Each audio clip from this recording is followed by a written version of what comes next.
Welcome to everyone who is joining us tonight for the September chapter meeting of San Fernando Valley Climate Reality. We have these meetings monthly, and if this is your first time joining us, go ahead and enter in the chat where you're joining us from and how you found out about the meeting. It's always fun to see how people discovered us. We welcome all comers, whether or not you live actually within the borders of the Valley, because we host speakers every month that may be of broad interest to those of you who live elsewhere, whether it's in LA or in neighboring counties.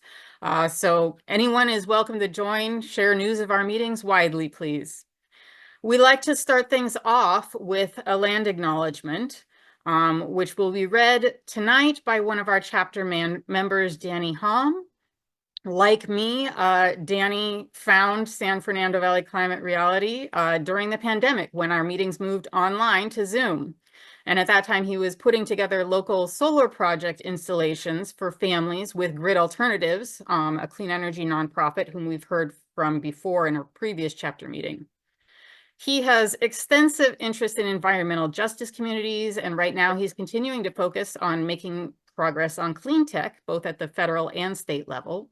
And interestingly, he's also a 2024 LA County Democrat of the Year. Yay, Danny. In the Small World department, as a high school freshman, Danny actually had the chance to speak to our guest tonight, Edward Humes, during his work on the 2004 publication, School of Dreams. So Danny, would you like to take it away? A land acknowledgement is a formal statement that recognizes and respects Indigenous peoples as stewards of this land and the enduring relationship that exists between Indigenous peoples and their traditional territories. It acknowledges the history that has brought us to reside on this land, the colonialism that is present in our current systems, and it calls on us to be mindful of our own present participation in those things. So we acknowledge that we are on the traditional territory of the Tongva, the Quiche, the Tataviam, and the Chumash tribes. Thank you, Danny. Okay, and now it is time for us all to sit back and learn something. We have a wonderful guest speaker tonight, and I'm going to hand it over to our Vice Chair, Michelle, to make an introduction. Thanks so much, Sharon. I'm very excited and honored to announce that we have Edward Humes joining us tonight to discuss his wonderful new book, Total Garbage: How We Can Fix Our Waste and Heal Our World. Edward is a Pulitzer Prize-winning journalist and narrative nonfiction writer. He spends months embedded in the lives of his subjects in order to investigate and research his incredible stories about the justice system, science, nature, and sustainability. He's written 17 books and received a Pulitzer Prize for his newspaper coverage of the military and a PEN Award for nonfiction for No Matter How Loud I Shout: A Year in the Life of Juvenile Court. He lives in Southern California with his family and 2 rescued greyhounds and a rescued collie. So welcome, Edward Humes. Thank you so much for joining us tonight. Well, thank you, Michelle, and everyone for selecting Total Garbage at the Climate Reality Project San Fernando Valley, and for having this conversation tonight. And I see there's people from all over, not just San Fernando Valley, attending. So this is really cool, and I'm honored to be included. Well, awesome. I was just going to say, this is the book. If you haven't gotten already, this was our summer reading for our book club, and we had actually 2 meetings on it, and everyone thoroughly enjoyed it. It was really a great read. Well, thank you. And I'll give kind of a short overview, and then we can open it up to discussion, conversation, and take it from there, because it's a big subject. We were originally scheduled to have this last night, but the date was bumped due to the presidential debate, which I think was a good choice. It would have been terrible to compete with or distract from that, what shall I say, eventful debate, which I thought was kind of must-watch TV. But I'm sure many of you felt, as I did, that the climate and environment was kind of given short shrift in the questions and discussion. So now it's our turn tonight to restore some balance to the force here, and the lens through which I have been thinking about and talking about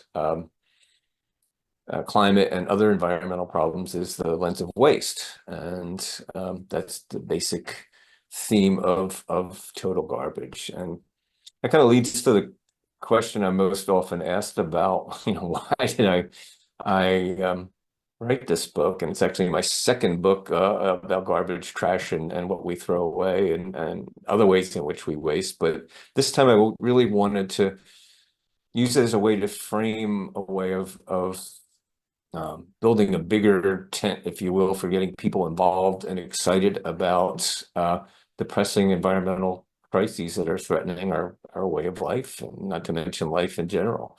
So the first takeaway I hope people get from the book or from this discussion is that despite these seemingly insurmountable and overpowering and disparate forces, climate change, pervasive plastic pollution, forever chemicals. I just saw somebody put something in the chat about trying to get rid of artificial turf, which is directly related to both plastic pollution and forever chemical pollution, which is really cool. Bravo to people involved in that area.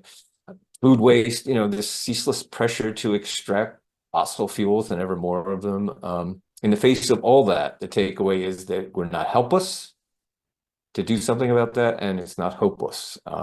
Our choices matter at the individual level and also collectively at the campus level, community level, and levels beyond, where our choices as consumers, as voters, have mass impact. They can drive policy, they can move markets, and that was my goal in writing Total Garbage, was to build a narrative out of real world examples where that's actually happening now. And it's not waiting for some technology that's years off. It's doing what we know how to do now and framing it in a way that pulls in people who may not find climate change to be the thing that motivates them to act. There's other reasons and other ways to get to the same place. And part of the story I'm telling is about that.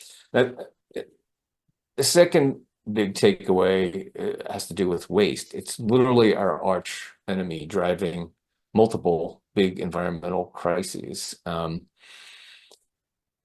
our wastefulness today is unprecedented in history of human civilization. It's pervasive to the point where we barely see it, if we see it at all. And yet we literally are, Americans are the most wasteful people ever to walk the earth. Ironically, a bit of that is because Americans walk less than almost any other nation on earth. So we don't normally think of that as waste, but it is in fact a form of it. At least that's the case I make.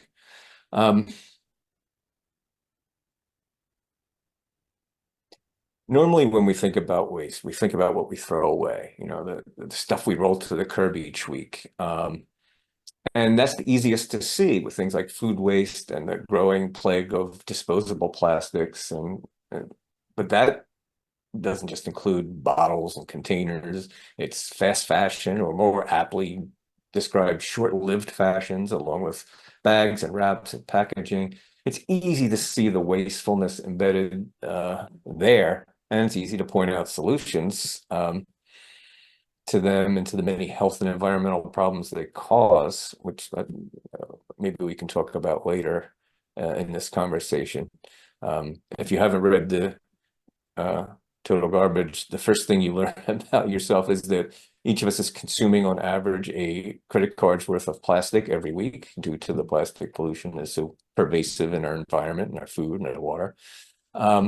The challenge of that way, solving that kind of waste, is it's very hard to break our growing use and habitual use of disposable plastics, not because they're actually essential, but because they have an enormous price advantage due to the fact that the fossil fuel companies and big brands that drive plastic waste and pollution are held harmless for the enormous harm their products cause. That cost is dealt with by taxpayers and consumers, and recycling costs and other things, disposal costs, and dealing with the consequences of plastic pollution.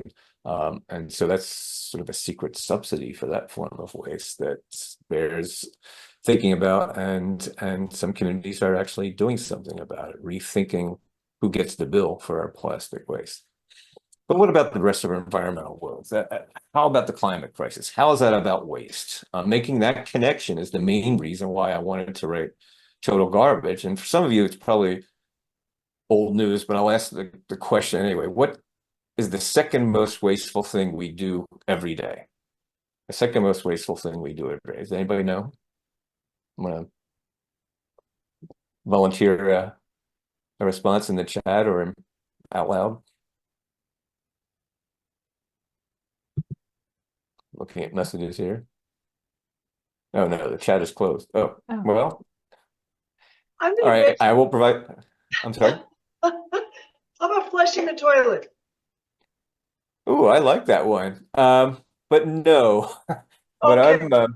what is actually the second most wasteful thing we do every day is it's turning on the lights. It's running the fridge. It's cranking up the AC. It's charging our phones.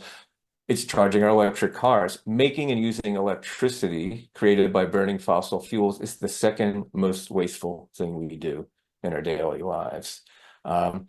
Thomas Edison himself disparaged burning fuel to generate power as a terrible solution. It had to be a temporary fix, is how he described it, until we could figure out how to capture sun, wind, and wave energy. He literally said this over 100 years ago, and we've been trying to reach that goal ever since. And the reason why he understood, as we know now, that burning things to generate electricity is incredibly inefficient. 60% of the electricity nationwide that we use every day is still dirty.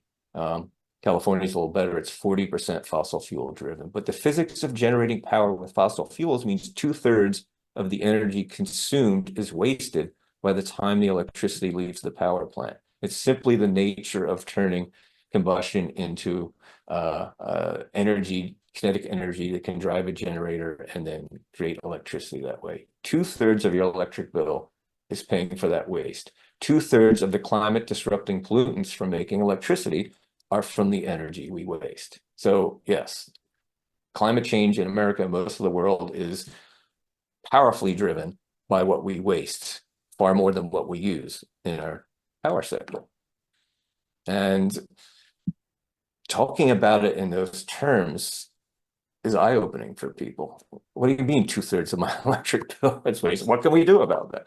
Well, of course, if you have a form of electricity that consumes no fuel, then that problem goes away. And that is the economic case that is leading to some unlikely locations being deeply invested into renewable energy, not because they care so much about climate change, but because it actually lowers their costs, it lowers their bills, it makes things like farming more efficient, as well as living and powering our cities more efficient. So I wanted to focus on solutions in Total Garbage because, you know, the doom scroll we've had enough of that. We've had decades of that. Where are places that we may not know about that I could highlight and talk about in human terms where people are doing something about the fact that we're wasting 2/3 of our energy and driving climate change as a result. I landed in Morris, Minnesota, to look at how a very conservative community has become one of the most sustainable farm towns in America, in large part because their new favorite crop is wind and solar power. And this was done for strictly economic means and because it just makes sense to the locals up there. And we're talking about a county and a city that went for Donald Trump by 20 points in 2020. And yet they have embraced renewable energy with a vengeance.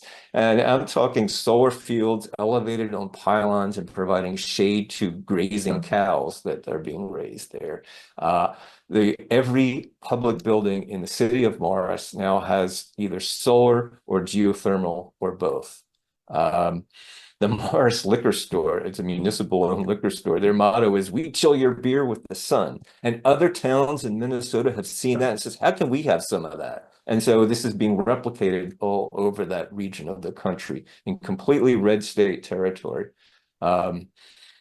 And now they're most excited about the fact that the local university campus, who was partnered with the farmers on helping deploy this technology and sort of navigating the whole paying for this process and getting grants and support for it, they have launched a pilot program for manufacturing green ammonia, which is used copiously as a fertilizer. It's the most commonly a manufactured chemical on Earth because of its usefulness in farming, and it's not just that stinky stuff under your sink.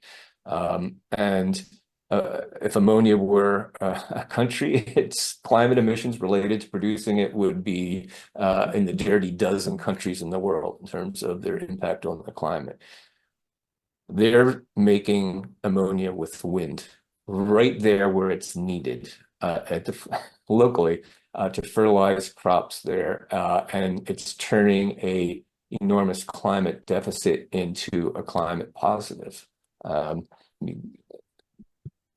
Ammonia is not a benign chemical, but it is carbon free once it's made, and so it's green ammonia, as it's now called, is a game changer for decarbonizing a large part of our food system. And they're leading the charge, not just in Minnesota, but it's one of locations that's really moving forward on this incredible technology. And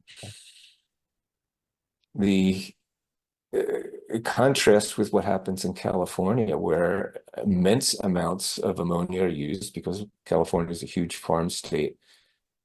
And we receive the majority of our ammonia supply produced through fossil fuels from the United Arab Emirates and Norway. It has to be shipped halfway around the world to fertilize our crops in California, when we could be making it with zero emissions in our own backyard, right in the Central Valley where we grow our crops. Nobody's talking about this, but it's an enormous opportunity that is not being exploited, but is being exploited right in Minnesota. And I might add that most people don't know that the most renewable powered state right now on a day-to-day basis, with almost 70% of its electricity generated renewably, is not California, it's not Washington, it's not Texas, which is heavily invested in renewable energy. It's Iowa. Iowa is if Iowa were a country, it would be the second most renewable country in the world in terms of how they create their electricity. The farmers love farming the wind in Iowa too, and it's right in the cornfields. And these are not the places where you would expect enormous strides to be happening in the battle against climate change, but it's happening because they frame their embrace of wind power and renewable energy differently. It's eliminating waste. It's making farming and electric bills cheaper and more efficient, and that's good enough. It's a different way of thinking about getting us to the same endpoint, the same beneficial and planet-saving endpoint. And our climate storytelling, people in journalism, people in groups like this, would do well to pay attention to that aspect of climate storytelling, where climate is the almost unintended side effect of these technologies, of these advances. Just makes sense economically and logistically to embrace. If you drill down into almost any aspect of our economy, you can find that the sustainable choice is almost always going to be the more affordable and long-term savings choice. And that is one of the other takeaways in Total Garbage, that we're way past the point where the sustainable choice is about giving up stuff we love. Now it's becoming about upgrading to stuff we love more. And it's just selling that message, explaining that story is our challenge right now. You could look at anything from moving away from cooking with gas towards electric induction for both its health benefits, its cost benefits, its efficiency. Restaurants are going crazy over converting to this technology because you can literally cook faster because it's so much more efficient. Just like our power systems, burning gas to cook food, 2/3 of the energy in a gas-powered stove is wasted in terms of waste heat. You know how a gas stove is. You know what it's like when you make Thanksgiving dinner. The whole kitchen gets hot. The whole stove gets hot. That's the waste. With an electric induction stove, which uses magnetism to cook, it doesn't make any heat at all, but it induces heat in a pot. And so it's incredibly efficient. It's localized heating. And so kitchens stay cool. They don't need so much air conditioning. They need less ventilation. They need less cleaning because the stove doesn't get hot. The grease spatter doesn't, get cooked into place because the surface of the stove stays cool. And so restaurants love this. You can boil water twice as fast with induction cooking than you can with gas cooking. You can do other things equally fast. And while that takes an adjustment in how you cook, the idea of cooking faster means serving people more quickly. It means turning over tables quickly. It's a moneymaker for commercial kitchens. Anybody ever watched The Bear? There's a clock. It's always a central element. It's like a character in the show because time is money. This more sustainable and safer and healthier form of cooking makes more money for restaurants. So there's all that culture war stuff about banning gas stoves. It's so unnecessary because the sustainable and climate friendly technology sells itself. You don't need to ban gas stoves to 15 years from now, there will not be any commercial kitchen in America using gas to cook with. But probably it'll be faster than that. But that conversion is going to happen all on its own. It's just because it makes sense. I read in the on Threads a post by the chapter on an article in LAist about urban farming. And one of the storylines I look at in Total Garbage is an LA nonprofit called Crop Swap LA, and maybe some of you have heard of that. They're converting grass lawns, incredibly wasteful grass lawns, which are chemically intensive. It's an invasive species. A bumblebee, a honeybee flying over grass lawn might as well be flying over the Sahara Desert. There's nothing on a grass lawn to nurture any kind of native pollinators or other indigenous wildlife in Los Angeles from a grass farm and grass lawn rather. So what this nonprofit does is convert them to urban micro farms, and they use water recycling. Basically, they capture the irrigation water and recycle it. So they're only using 8% of the water to grow the vegetables and fruit that the grass consumed in these lawn conversions. And Crop Swap LA can feed up to 40 families with weekly deliveries of produce from 1,000 square foot of former grass. So we have an enormous untapped resource in our communities to grow local, healthier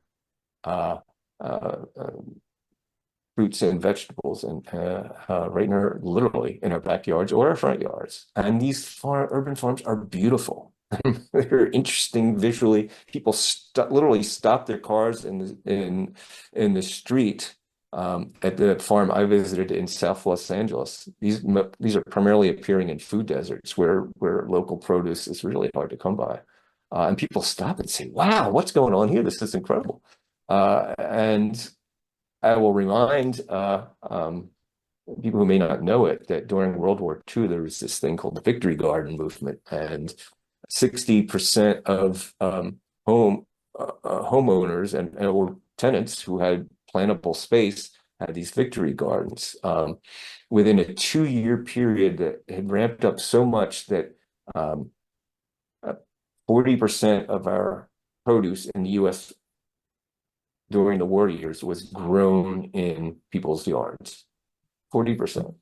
And that was an incredibly efficient way to get us through the rationing and belt tightening of the war years in World War II. But now it's simply an untapped resource. And the conventional wisdom is factory farms are more efficient, but they are not.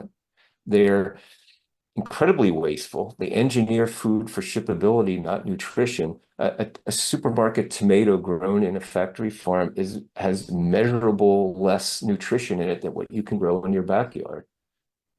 Up to 70% fewer of the vitamins and minerals that tomatoes are supposed to have literally been bred out of them by the factory farming process.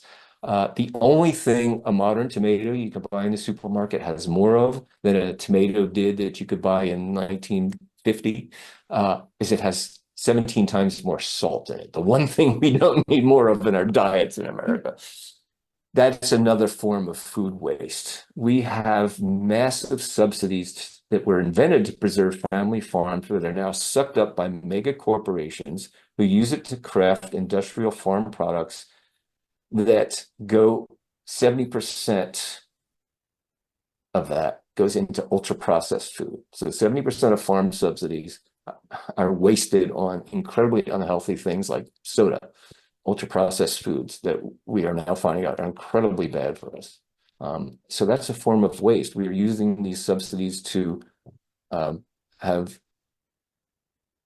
food that lacks nutrition and carries enormous food consequences, health consequences. That's another form of waste because that money could be used to drive more healthful food, more nourishing food.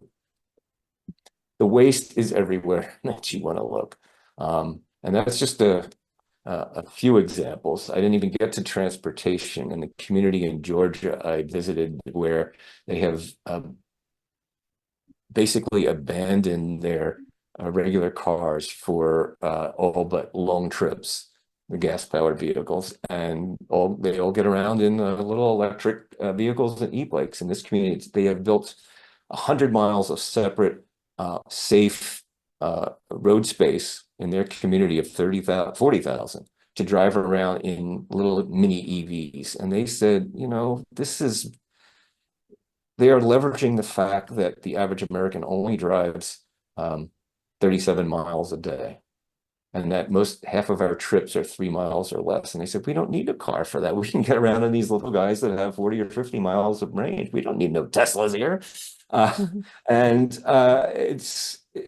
I thought, when I heard about this town, it's called Peachtree City, Georgia, I said, you know, this is going to be silly because there's no way a golf cart like vehicle, which is basically what they are, could be anything but a terrible substitute for my regular car. And I left there thinking, God, my regular car is a really terrible substitute for golf carts because it was fun, it was social, it got you where you wanted to go. With in 30 years, they have never had a fatal crash in their local transportation system. They're cheap. The insurance costs are negligible. You could buy one of these for under $10,000, and 90% of your daily trips in a vehicle will be in them.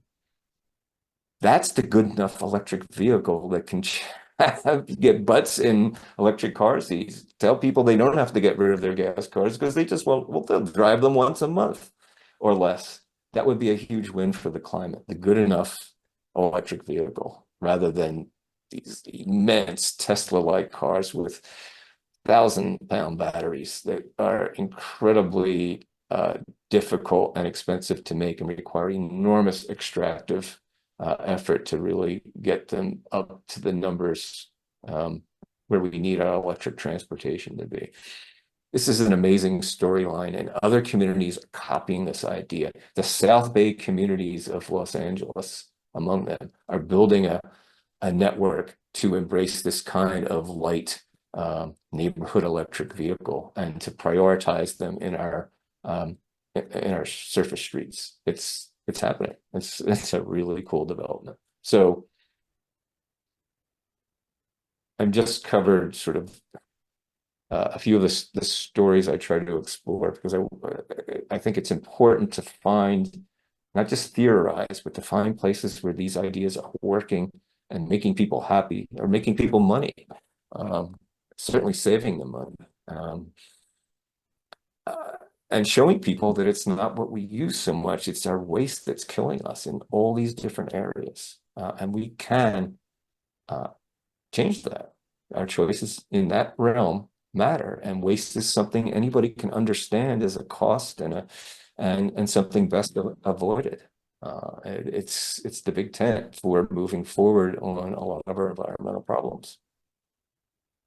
So I'd like to open it up now to discussion, to find out what's going on here, what your priorities or questions and Yeah. what our ideas are for how this might be a helpful way to move us forward. Thank you so much for that overview. That was really so wonderful to hear. I just pulled out some examples from the book, maybe doing a little bit deeper dive into the stories that you shared. When you open the book, one of the stats that just struck me was that 285 pieces of plastic you eat every day. It really stopped me in my tracks. And it made me pause. I mean, I try to use a tumbler, when I'm out and about, but, every once in a while you're like, you want to go by and get that Starbucks coffee or whatever. So can you just explain a little bit more how our choices, how our daily routines have changed over time and how plastics really entered our lives and how are we eating so much plastic? Yeah. So a couple things. So we have had plastics in use for well over a century. But they were developed as to fashion durable materials. For 50 years, we built things that were supposed to last out of plastic. Some of the early products were things that substituted for elephant ivory, billiard balls, piano keys, were made out of a new kind of plastic. And those plastic essentially lasted as long as the object that they were put in, like the piano, lasted. And ultimately, there is a disposal problem related to the durable plastics, and they're quite common in our everyday lives. But that would be much more manageable than what we're seeing as the growth area for plastics, because the fossil fuel industry sees it as their growth area, and that is disposable plastics.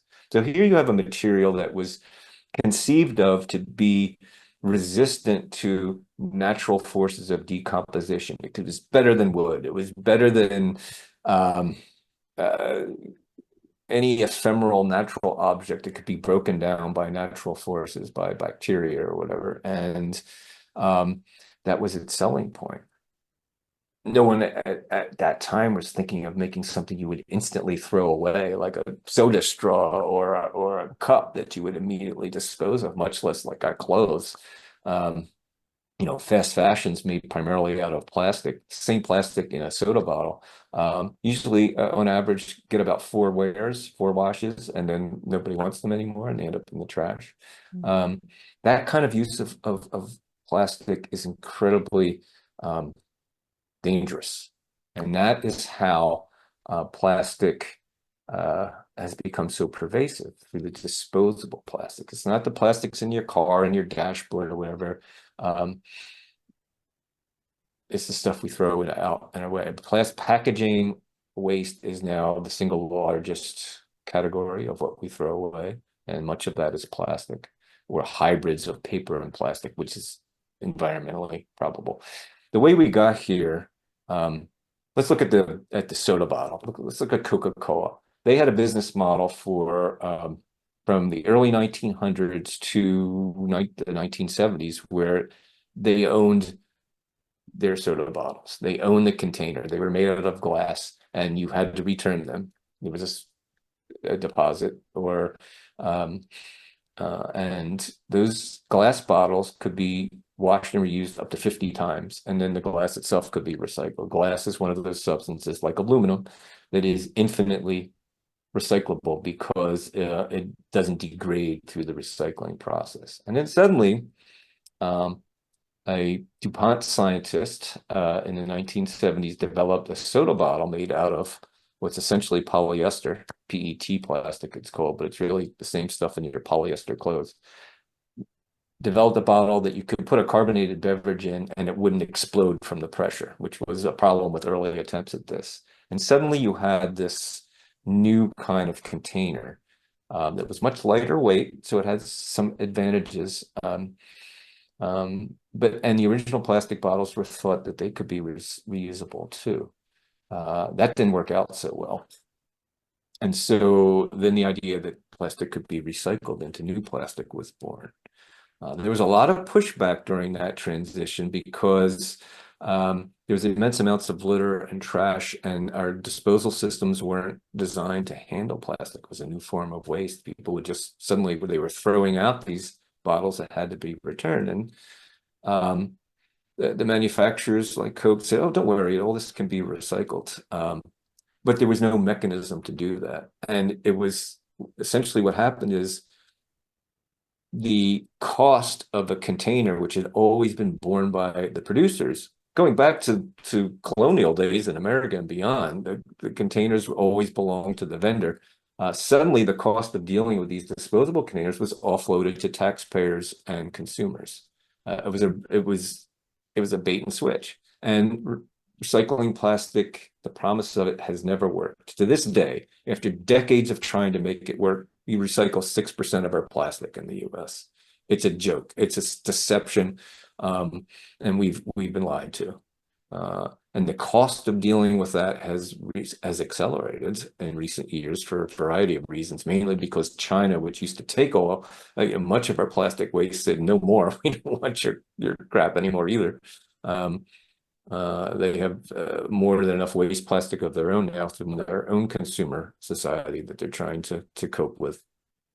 And our recycling system was revealed as completely broken and deceptive in 2018 when China cut off the gravy train. And since then, the only solution that has emerged, other than these crazy ideas like chemical, now the industry is now calling advanced recycling. It's basically melting down the plastics and extracting the chemicals from them to make new plastics out of. It's a failure. It's like carbon capture from the atmospheric carbon capture. It's a joke. It's a con. And I'm actually working on a magazine story about this, but they've already been, the industry's already been sued by attorneys general in New York and other states for this fraudulent practice. And that is a new emerging area. But the solution is actually very elegant. It's to return the cost of plastic waste to the producers. That's the only way to drive change, to push the market towards a shift back to reusables or to materials that are more benign than the plastics we're using now. Whatever the correction is, if the producers of this pollution are required to pay for it, then that will push the solutions that have evaded us so far. That's the theory, at least. And I look at the first state in the country in total garbage that adopted a producer responsibility law for plastic packaging. It's the state of Maine, which is now in the rulemaking process for this polluters pay law. It's called extended producer responsibility law, but other states, including California, have adopted similar measures, although many, including California's, is not as strict as they probably should be. Maine's, however, is, as long as it survives the rulemaking process.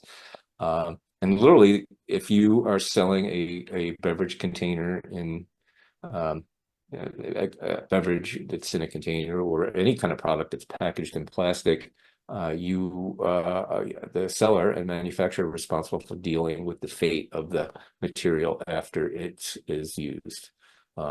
That's a game changer because it's really expensive to have a fake recycling system that doesn't work. So I'm very encouraged about the possibility that this type of regulation, which is actually just a return to the way the system used to be, instead of subsidizing the wasteful products, which we're now doing by absorbing these costs as taxpayer, recycling costs. That holds out some hope. So that's the policy side of the systemic change that we can support in our communities and in our states, to demand our elected officials embrace this idea and make the polluters pay. It's how capitalism is supposed to work. We're not supposed to be subsidizing a harmful product. We're supposed to be encouraging its elimination through price pressure. That's real capitalism. It's not regulation at all. So what can we do as individuals? Well, we really can cut down on our disposable plastics. Most people think a lot of them are recycled. They're not. Like every time you buy a bag of chips in those bags, they cannot be recycled. They don't even try. And that goes for most of our disposable containers. Your Starbucks coffee cup is lined with plastic. You may not know it, but it is. That's why it's impervious to the moisture inside it, but it also means it can't be recycled because that plastic is a contaminant on the paper cup. And the recycling industry doesn't want that either. Even your aluminum cans have plastic linings in them because they are afraid the aluminum will leave a taste in the beverage inside. So all of these containers that are made out of plastic that our food is touching, microplastics and nanoplastics are constantly shed, just like you leave skin cells behind in when you pass through a room, and that they can actually now have equipment that can detect them. Well, plastic is the same way. It constantly sheds. If you drink water out of a plastic bottle versus water you can get out of your tap, that plastic water bottle that you're drinking will have 100 times as many plastic particles in it than the water that you can get out of your tap. So think of that every time you drink out of a plastic water bottle, and don't do it. Products like plastic water are insanely wasteful and they're unnecessary. You're paying literally more per ounce than you pay for gasoline when you buy bottled water, because it's, a gallon of water out of your tap is a fraction of a penny on any given day. And how much would you pay for a gallon of bottled water? A lot more. So there's cost reasons, there's pollution reasons, and there's health reasons. The science now on plastic ingestion is so scary. On lab animals, primarily mice, they're finding that a diet with lots of nanoplastics and microplastics in the food, the plastic accumulates in the organs of the body, in the plaque that builds up in our veins and arteries, and it builds up in our brains. And they're seeing in these mice that when the plastic reaches a certain amount, symptoms that resemble Parkinson's disease and Alzheimer's disease appear. This is early research.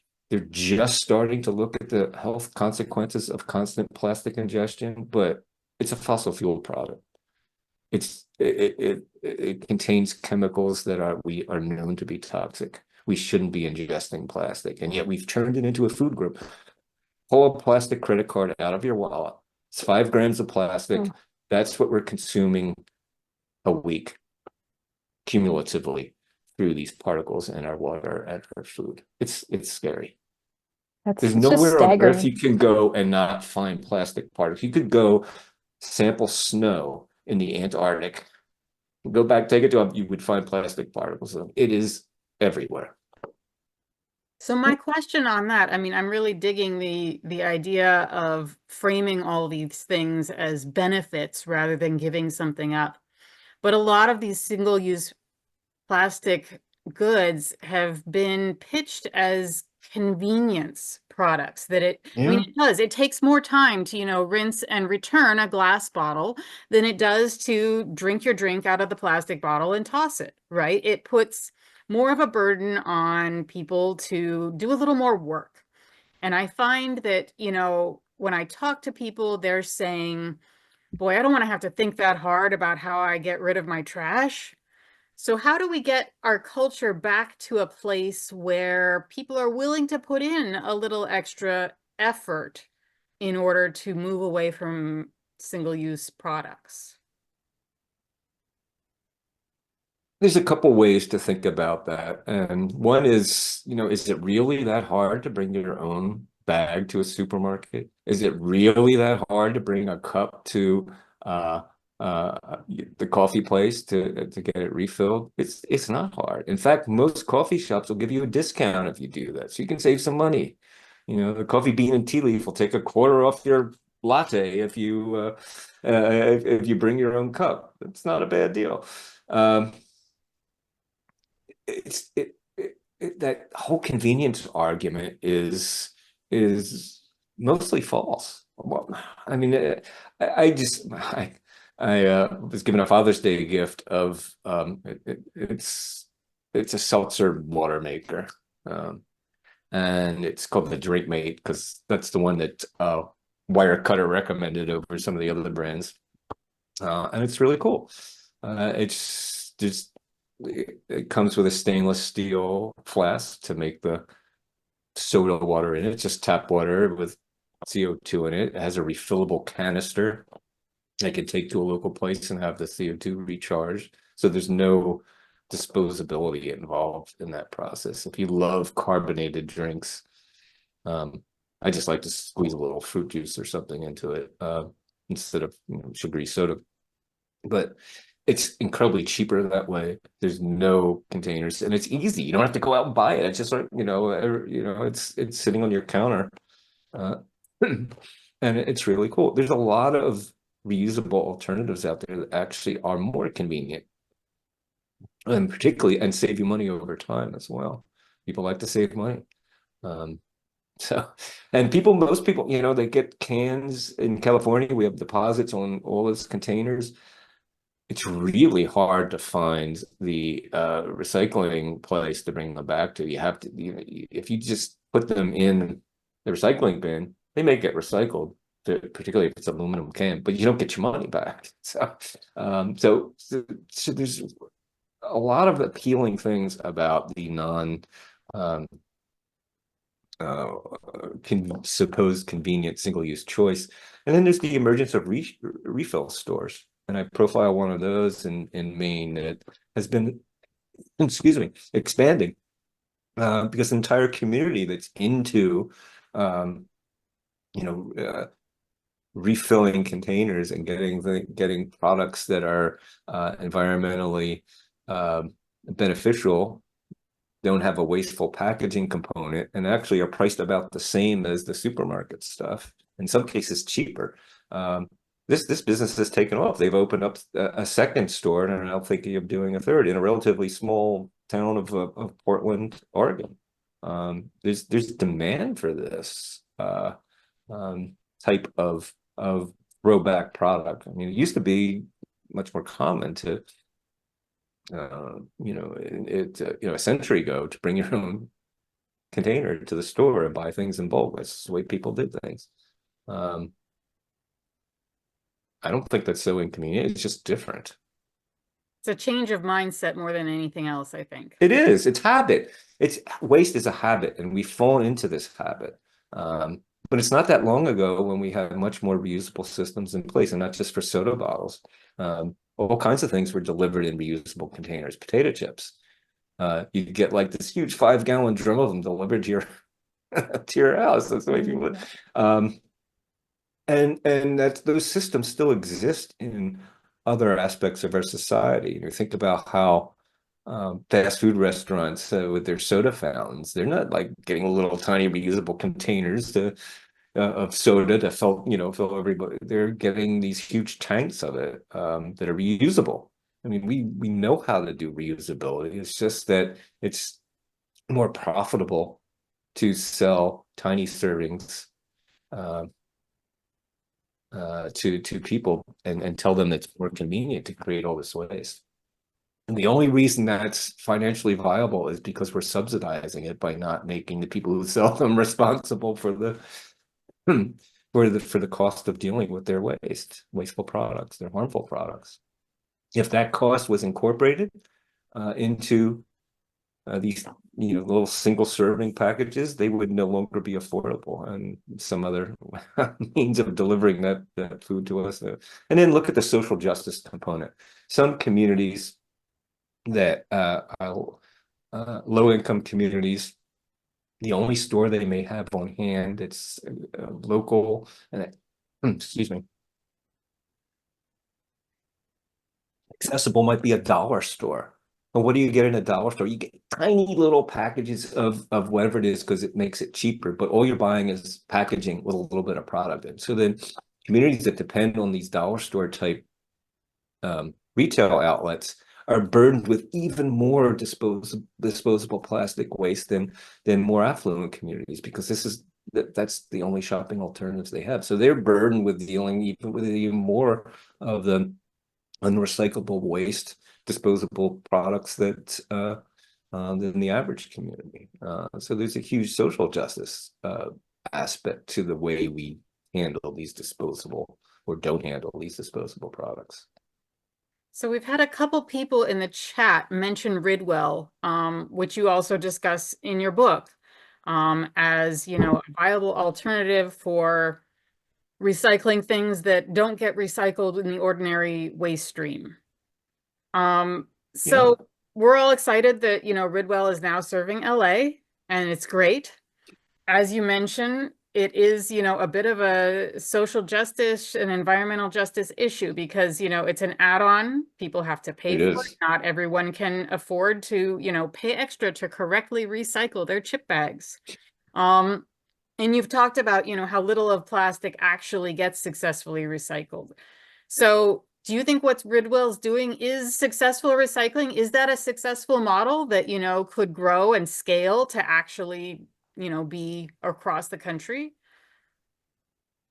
What Ridwell does is they take the material that our municipal and private big, you know, waste management type companies don't even try to recycle. It just goes to landfill, or hopefully, or it escapes into the environment. So these kinds of materials would be, for instance, there's plastic pouches that are composite plastics. What little plastic recycling there is, the one type of plastic that is recycled in any kind of quantity, about 20% range, is the PET plastic, because we make soda bottles out of polyester, and that's, I believe, number one plastic, and that. As long as it's just that one type of plastic, then they can recycle it and use it as feedstock for a new version of a PET bottle. They can only use a small percentage of the recycled material. They still need a lot of virgin plastic to make bottles. Very few places will make 100% recycled plastic, and there's concerns of the concentration of toxins in recycled plastic that make 100% recycled plastics for food stuff a risky proposition. So that's a whole nother emerging controversy. But what Ridwell is taking are materials that just don't have that a municipal recycling operation, you know, a sorting center just can't deal with it, and they would just throw it away. They find places that are taking things like styrofoam, polystyrene, and these pouches that Amazon, you know, uses millions of all the time, that have the multiple kinds of plastic. The pouches that tuna fish and products like that come in instead of cans, and they will actually manufacture something useful out of them, something durable. And plastic films and plastic baggies also are, you know, not recycled at all. Plastic film is the enemy of a recycling center because it gets tangled up in the machinery, and nobody wants that.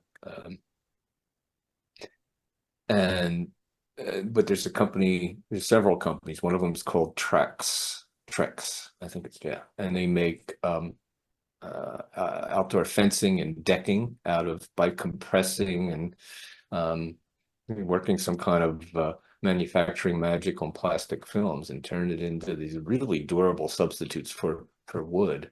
And you can look at their products online. They're actually kind of attractive, and they're guaranteed to for something like 40 years minimum, much longer than a wooden deck would last without rotting or needing a lot of maintenance. So that's taking these disposable, unrecyclable plastics and making something durable out of it. Ridwell is the connective tissue between the this waste and a destination that can actually use the product in a useful way. Arguably, it's something that our municipal recycling systems should already be doing, but they don't. And Ridwell has found a way to do that in a way that is a surprisingly good deal. I mean, it's like I think they charge $15 a month for 2 weekly pickups in their own sort of collection system in the, I think it's now 8 states that they operate in different cities, including LA and Santa Monica. So that's a really neat thing that they're doing, but it's as you said, it's an add-on, and it's a big ask to say, I'm getting $5 and $10 and $15 to death with everything, streaming services and this is just one more thing, and it's really unfair because I thought we were taking care of this when we threw this stuff in the recycling bin, and then I found out it's not getting recycled. They take other things like batteries, they take old eyeglasses, and they hook up with charities that provide eyeglasses for the homeless, and they do really great things. But Brian Metzger, who founded the company and runs it, said, my fondest dream is that the system doesn't need us anymore because this is really not a long-term workable solution. It's a success if they get 15 to 20% of a zip code to say, yeah, we'll pay this $15 a month to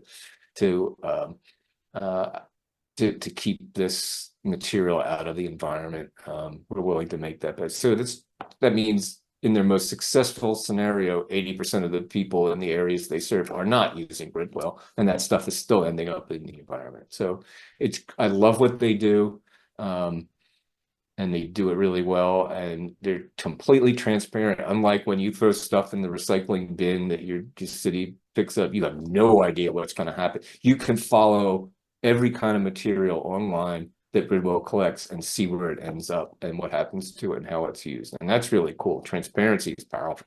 It is really cool. System. For those who are, more interested in that, we are working with Ridwell in LA to set up a tour of their new LA facility and really see how it works and where the stuff all goes. So if you would be interested in that, stay in touch, follow us on social media, or check out our next couple newsletters, because we'll be sharing a date for that as soon as we've got it lined up. But seeing they're the mass of what we throw away in a place like Ridwell is really worth it. That's when you really see, oh my God, this consumer economy we've built is insane. There's nothing like seeing a giant warehouse with your own eyes of, where our trash actually goes, as those of you who joined us on our last tour of the Athens recycling facility have already learned. I'm going to toss it over to Diana to ask another question from the chat. We have time for just 1 or 2 more. Don Price says the actions that you recommend require a vast change in culture. Any recommendations on how to pursue that level of culture change? I know that's a big question, but if you have a thought on that, how do we get started on that? Well, that's where I think this waste framing is really good. People are united in saying, I hate waste. I hate wasting money. I hate wasting stuff. It's what we're taught as children. So that a aversion to wastefulness is in our culture. Mm-hmm. So building on that, you can use that plus the combination of health benefits, cost savings to persuade people to try something different. And I have like lists of different things you can consider doing in the book in all these different areas of how we eat and how we cook and how we shop. But the idea is not to try to do it all at once. It's try to take one thing and try it and see how that works out for you. And inevitably, when it does work out, and then you're ready to say, well, I'm going to try something else now. Great example, and I'll make this quick. I heard from my cousin who had Dorothy in New York, and she has long COVID, and she's really been struggling, and she's frequently short of breath, and it limits her activities, and she's always been a very active person. And she read about the induction cooking, and one of the things I said, well, a lot of people can't afford to replace their gas range, but you can get these tabletop, countertop induction burners, 1 or 2 burners, and you could do a lot of your cooking on that, and then just use your gas stove when you really need it. So, and she read that, God, people with respiratory ailments and kids have a higher incidence of getting sick and childhood asthma in homes with gas stoves, up to 42% higher incidence of childhood asthma in these homes. And she said, maybe I should try this. So she got online and found a sale at IKEA for a $67 induction countertop cooker.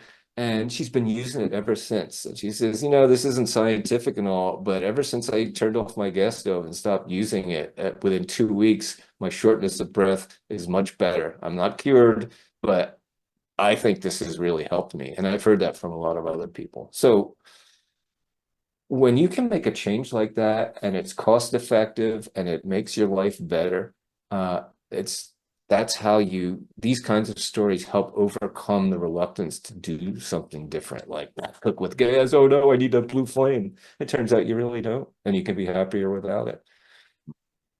Good. That was my experience too with induction cooking. 2 burners, like $65 from Amazon, and never looked back. So that's great. There you go. There's the endorsement. It's awesome. Exactly. Sharon, Michelle, I'll kick it back to you guys. The last thing I want to ask is that one thing you said in your book is that there are really kind of 2 opportunities for making change. And one is top down, which is sort of the legislative approach. We ban things, we pass laws, we try to force people along. And the other is from the ground up, individual, household by household, trying to convince people to make change on their own. And, as a group of committed climate activists, I wonder what you see as our role and the most useful strategies for us to be pursuing in this fight to, change people's minds.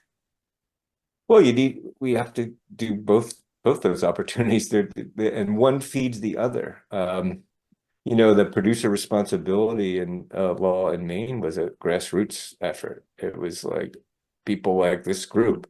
It was actually the Natural Resources Council of Maine, marshaling town by town activists and concerned citizens and town selectmen and local businesses to say, hey, we want to end this plague of packaging pollution and the cost to taxpayers it imposes. Let's do something about this. They do this in other countries. Why don't we try it here?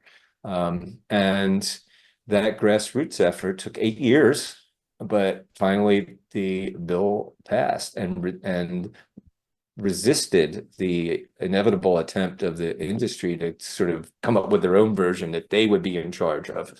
In Maine, the industry is not in charge of the process of the stewardship of this new producer responsibility law, and that's critical to making it actually effective. So that was a grassroots effort by people who are also engaged in changing their own choices to be less wasteful and to create reduce their disposable plastic use and to be more mindful of the waste in their other aspects of their lives. So the 2 really go together.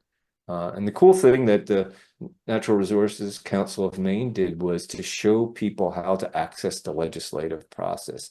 Here's the portal online where you could submit testimony or submit a letter to the legislature. Here's how this impenetrable government process actually can be accessed, and you can take part in these decisions. And so to the extent that groups like this can help people do that, to do it on both ends of the process, systemic and community-based and neighborhood-based. It is really empowering, I think, for people to get involved in the legislative process and see a bit of how it works and how to impact it and shift things. If you have any interest in that, put your name and email in the chat and we'll add you to our legislative committee email list. So you'll start getting, emails when our legislative committee is meeting, because those meetings are fascinating as a behind the scenes glimpse of how the legislative process really works. Well, and the first thing you always hear is, oh, I couldn't do that. And then it turns out after they get involved, they said, wow, I can do that. They actually listened. Anybody showing can do up. it, It's all man. about showing Anybody up. can do it.